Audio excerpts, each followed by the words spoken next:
कराची में कुर्बानी के लिए घर लाए गए ऊंट को परेशान करने पर ऊंट ने शहरी का हाथ काट लिया। इंस्टाग्राम पर गुज़िश्ता रोज से एक वीडियो खासी वायरल है, जिससे मुतालिक दावा किया जा रहा है कि ये वीडियो शहर कायद के इलाके दिल्ली कॉलोनी की है, जहां एक शहरी ऊंट को परेशान कर रहा है।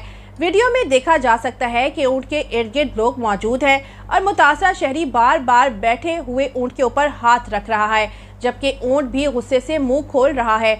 वीडियो में देखा जा सकता है कि दूसरा शख्स आता है और इसकी रस्सी की मदद से ऊंट को काबू करने की कोशिश करता है, लेकिन ऊंट खड़ा हो जाता है और मुतासरा शख्स का हाथ मुंह में ले लेता है, जिसके बाद ऊंट ने इसका हाथ चबा लिया। शहरी ने मुश्किल से अपना हाथ ऊंट के मुंह से निकाला। सोशल मीडिया पर वीडियो वायरल होने के बाद सार्फिन ने शहरी को सख्त तनकीद का निशाना बनाया और कहा कि आमतौर पर ऊंट काफ़ी अमन पसंद जानवर है, जिसमें गुस्सा नहीं होता। शहरी के बार बार परेशान करने पर ऊंट ने तंग आकर ये किया। इसके अलावा सार्फिन ने यह भी कहा कि हमें घर लाए जानवरों को अमन वाला माहौल देना चाहिए।